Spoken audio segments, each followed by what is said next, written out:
अब जो समय है उसके हिसाब से ये गीत था हमारा कि अब वो समय नहीं रहा। अगर आपने देखा हो तो बहुत कुछ चेंज हो गया। पहले हम कहते थे ये हाउस वाइफ है, अब ये वर्ड कट गया। अगर आपने नोटिस किया हो तो अब उसको क्या बोलते हैं, होम मेकर, घर बनाती है।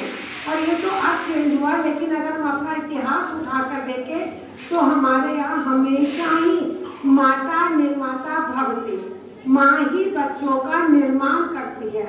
ऐसा वेदों में शास्त्रों में लिखा हुआ है। और अब आपके सामने है, माता ही बच्चे की प्रथम गुरु होती है। माँ जो बच्चे को सिखा देती है वो बच्चा जीवन के जो पहले संस्कार होते हैं वो उसके नहीं मिटते, हमेशा उसके मन में जरूर रहते हैं। तो आज का जो हमारा विषय है वो यही है, हमारे परिवार कैसे संस्कारी हो, हमारे परिवारों में संस्कार बने रहे जो हमारे शास्त्रों में बताए गए हैं। अगर आपने देखा हो तो सबसे पहला, अच्छा आप बताइए कुल कितने संस्कार हैं? हाँ जी बताइए मैम। बहुत अच्छा, इनके लिए अभिनंदन, ताली करो। हमारे 16 संस्कार शास्त्रों में बताए गए हैं। और आप बताइए, ये आपको सबको आता, बहुत इजी क्वेश्चन है, कौन सा संस्कार आजकल प्रमुख रह गया 16 में से? विवाह संस्कार तो बिल्कुल ठीक है, लेकिन बच्चे आजकल वो भी कम होते जा रहे हैं।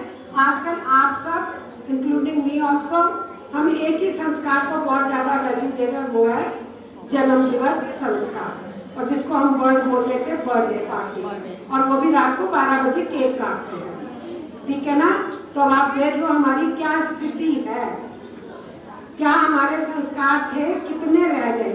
मुख्य रूप से जिस बच्चे से पता कर लो, बस उसको बर्थडे संस्कार अपना पता, उसकी मम्मा भी बहुत दिन पहले से उसके मन में डाल लेती है बर्थडे आ रहा है, बर्थडे आ रहा है, जबकि इसकी प्रोनाउंसिएशन भी ठीक नहीं होती है। और 16 संस्कारों में से जो 13वां संस्कार है वो है विवाह संस्कार, ठीक है। और एक सबको मालूम है, अंतिम संस्कार जो होता है हमारा वो समाप्त हो जाते हैं जब 16 संस्कार, तो अंतिम संस्कार होता है।